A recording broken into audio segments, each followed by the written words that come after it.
So welcome back to another episode of Trojan Television. I'm your host, Chris Doyle. And I'm Rhea Dutkiewicz, and welcome to our Holiday December show. Yay! Okay, so for today, what's our major feature, Chris? Well, our major feature is one of our students we have who is a 6-time Ontario champion winner and a veteran of the Pan Am Games. She specializes in karate and currently holds a black belt. Don't you think that's impressive? It is, and her name is Julia Wilson. Here she is. Well, I started when I was 10. I just turned 10, and I always watched the Karate Kid movies, and I really wanted to do that. And my dad ended up finding a karate studio with Kenzo Dozono, and he took me one night, and I fell in love with it. And then I did it for 6 years, and I became Ontario champion for 6 years. And then in the summer last year, I believe, I competed for a smaller Pan American Games, so that's the Summer Games of Ontario. And I've also competed in international, like the Skiff Karate International Tournament, which is similar, but it's a little bit smaller in a way. It's just with our members.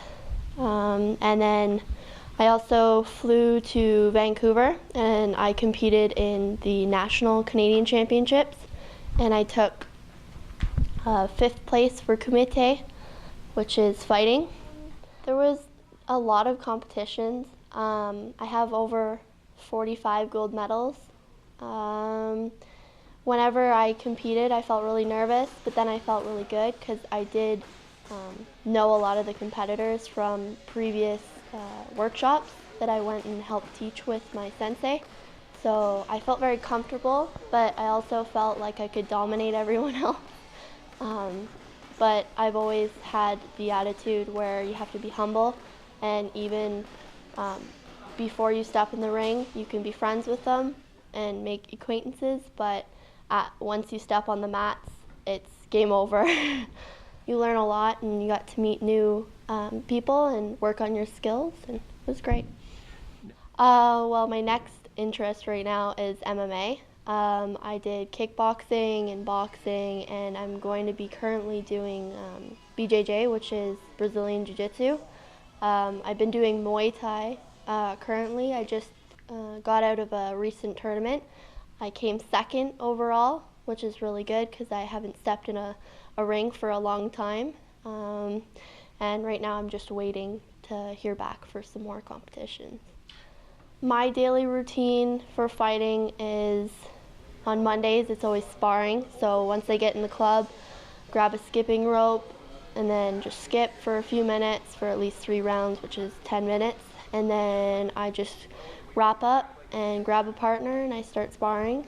And then Tuesdays and Wednesdays and Thursdays are mostly just pads and working on clinch, and that's about it. Well, my personal trainer is Tim, and my real fighting coach is Jay Davies. Tim is the personal fitness trainer, and on Wednesday we did a whole bunch of conditioning for our quads.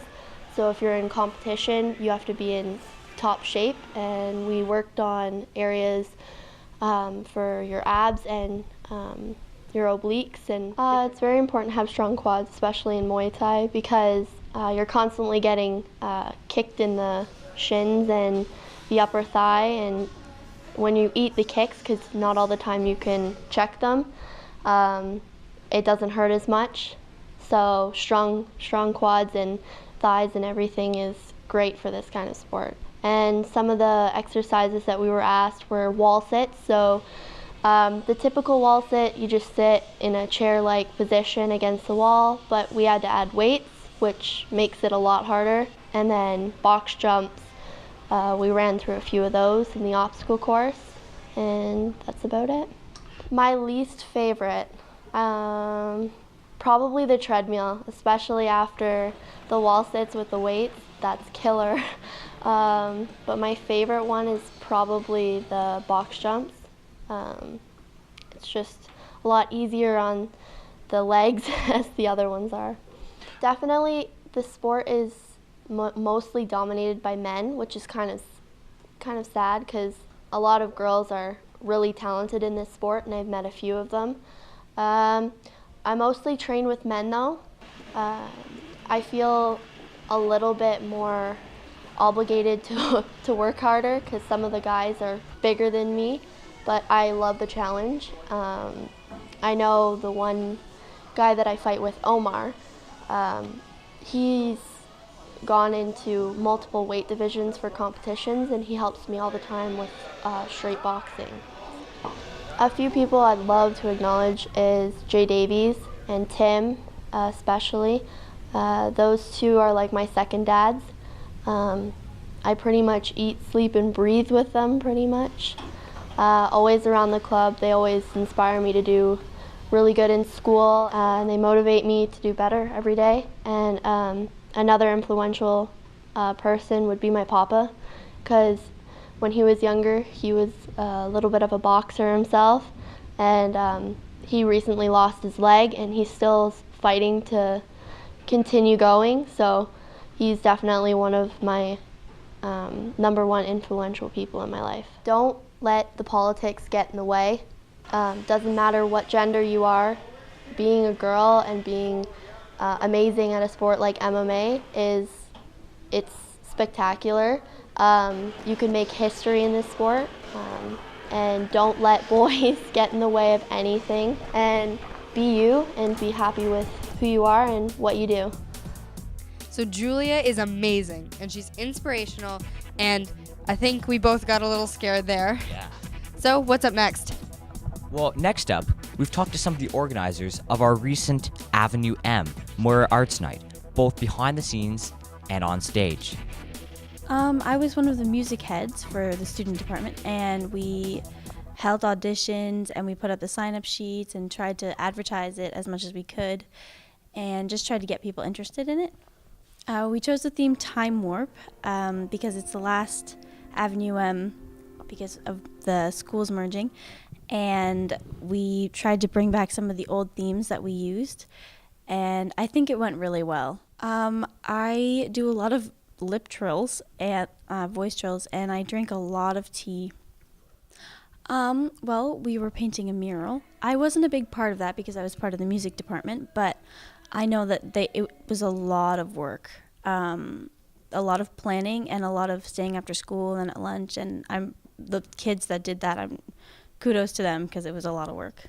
Well, I helped last year build the set for the musical, which was the same set, and it was just a lot of volunteers, like from all sorts of classes that just decided to help, and it was really cool to see.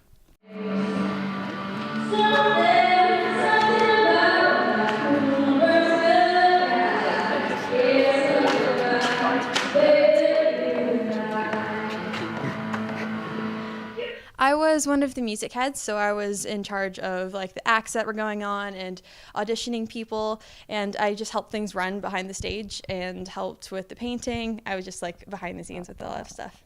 Challenges for behind the scenes. I would have to say trying to get everyone to cooperate was a definite something that we had to work on.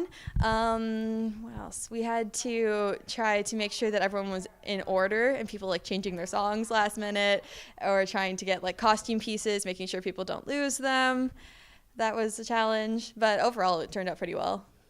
I did my own piece. I did Glitter in the Air for my song, and then I was also in 2 group numbers. I was in Time Warp, and we did a rendition of The Bourbon Room from Rock of Ages last year. After high school, I do want to go into something in this field, so knowing how to manage backstage and how to get people to do things and make sure everything runs well is something that I will definitely be able to carry on. We were working on the soundboard, and we had to turn on and off mics for people to hear them in the audience. Keeping up with the actors and actresses when coming on stage, because sometimes they would start coming on earlier than we thought, or maybe people switch roles and we don't know everybody's names. Well, I was there around 5, which was actually really early. I didn't get supper until close to 10 because of it. But we had to set up the headset mics and the wireless one and the 2 wired ones for the people on stage to use. Well, some wireless microphones on the actors and actresses, we had to tape some of them onto people because the clip for clothes, it was broken or it was missing.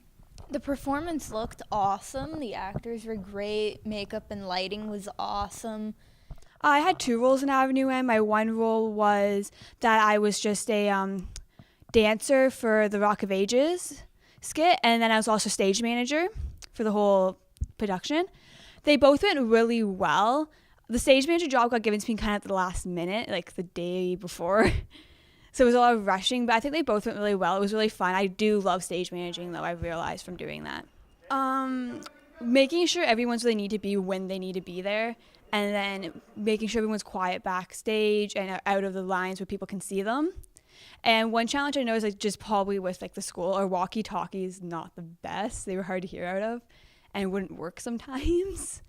And then also I didn't have a very descriptive script, so if I needed help the audio people, I couldn't because they had more descriptive stuff than I did. So I was kind of just winging it when I was out there. Oh, so my role was really be backstage and provide everyone with the encouragement that they needed to perform at top-notch ability. So you could say I was like the guidance counselor for the stage managers and the actors. Usually I would just try and make them laugh, have a good time. Like they would tell me their worries. I would go through it with them and just show them how silly they are, how much fun that we can have, and it worked out. Words of encouragement would be as hard as it can be in this like role that you're in, where you have to try hard, be the best you can.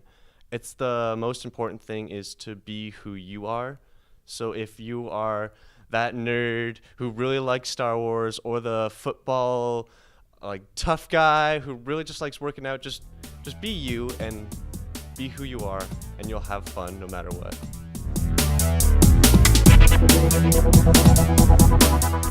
That was brilliant. I remember Avenue M. It was super fun, right, Rhea? Well, I guess this is the end. It is. But happy holidays. And to wrap it up, we would like to share some of our students' holiday traditions with you. Merry Christmas and Happy Hanukkah. Well, I know it's kind of like bothers some people, but my brother and sister always wake up at like 6 in the morning, and then it's so funny to see them go to my parents' room, and my dad's like, no, just go back to sleep, and they can't, so they sit on the stairs for like an hour waiting for all of us to wake up. If I go to my dad's house Christmas Eve, I go to my Nana's house on Christmas Day, and we play bingo, do karaoke, and exchange gifts. On Christmas Eve, my mom makes us all matching pajamas, and we wear them to bed that night, and we also get to pick out the smallest gift that's under the tree before Christmas, and we get to open it. I have a lot of family, so I really like traveling all to their different houses and getting to meet all my cousins that I didn't even know existed. My mom always told me when she was younger, her parents would make her open one gift at a time every hour, so she'd have to wait the whole day, and she called me lucky because we got to open our presents right at the beginning of the morning.